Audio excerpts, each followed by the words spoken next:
The moment hung in the air as the gun's click echoed, its barrel pointed at my wife.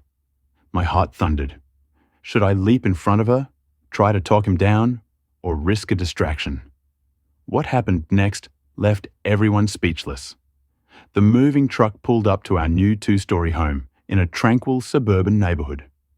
I stepped out, stretching after the long drive, glancing at my wife, Clara, her county sheriff's badge gleaming on her belt, her eyes sharp with quiet strength.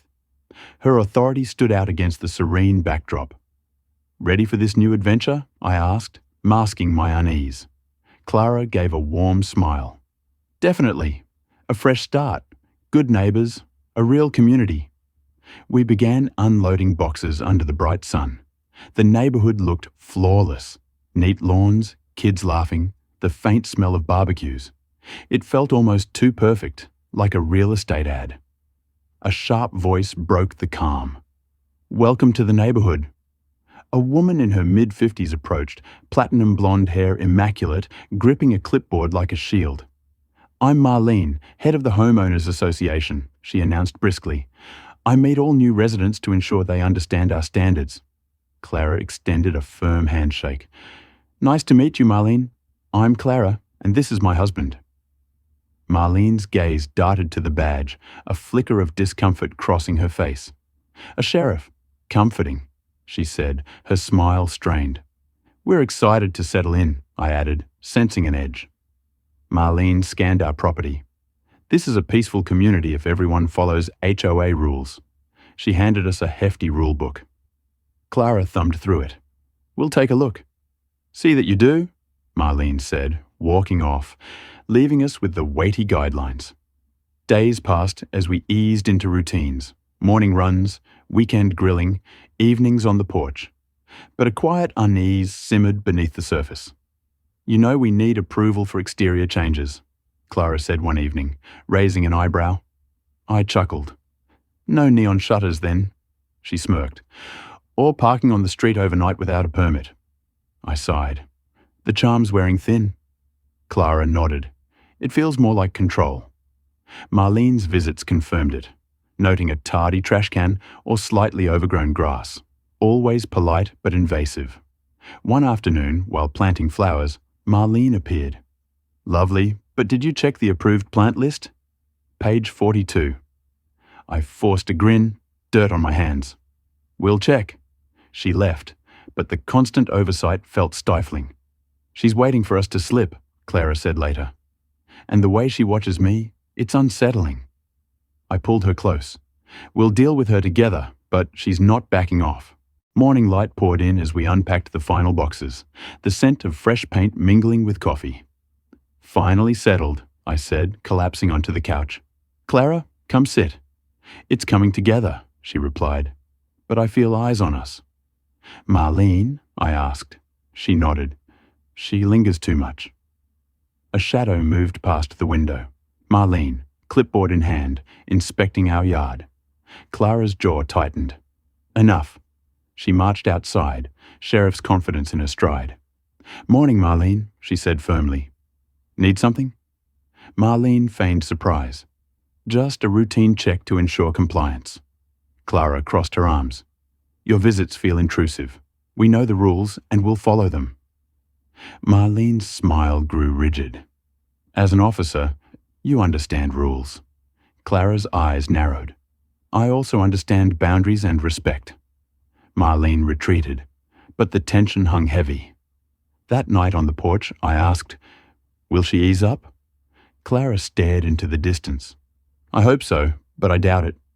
The neighborhood buzzed with life. Joggers, kids at bus stops, sprinklers misting lawns. But unease simmered. Clara, in her uniform with her badge shining, handed me coffee.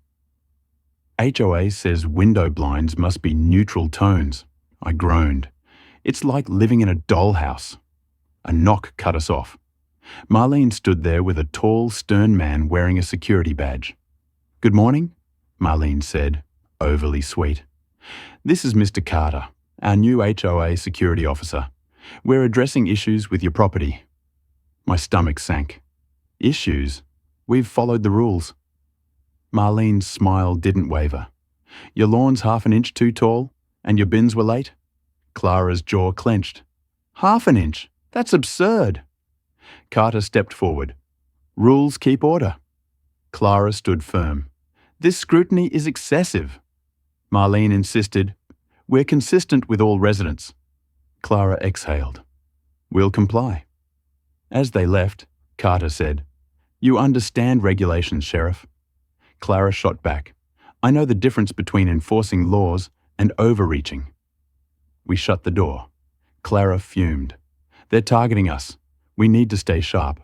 The HOA meeting crackled with tension. The room filled with frustrated neighbors. Marlene stood at the front, Carter looming beside her. She began, We're ensuring compliance with standards. Mrs. Ellis, an elderly gardener, stood, voice trembling. I've followed rules for 20 years, but now I'm fined for a flower pot. It's madness. Murmurs of agreement rippled through. Clara rose, badge glinting. Marlene, the HOA's actions feel like harassment, not upkeep. Marlene's eyes narrowed. Are you accusing us of overstepping? Residents feel targeted, Clara said. A community thrives on respect, not fear. Carter growled. Rules apply to everyone. Clara countered. Enforcement should be fair, not a weapon. Mr. Rivera, a retired teacher, spoke up. Let's review these rules and how they're enforced. The crowd backed him. Marlene, rattled, said, We'll consider it, and ended the meeting. Neighbors buzzed with defiance.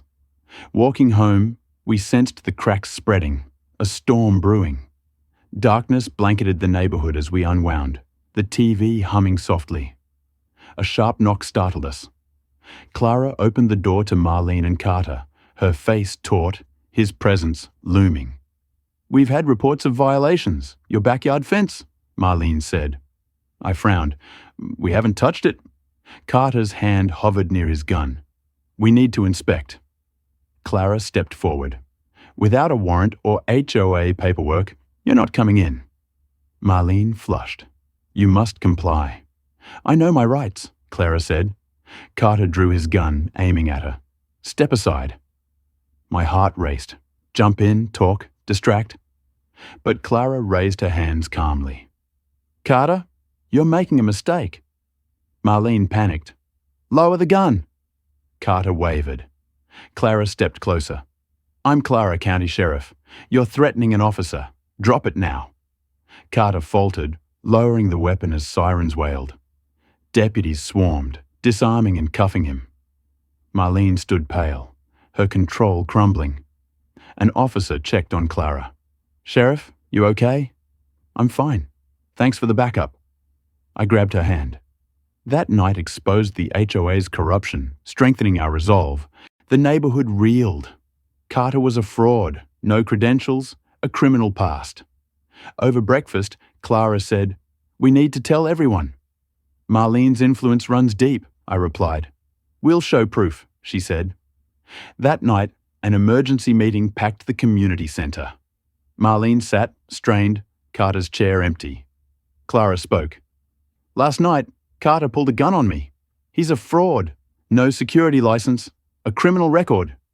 Gasps filled the room. Marlene stood, red-faced. He was vetted. Did you know his history? Clara pressed.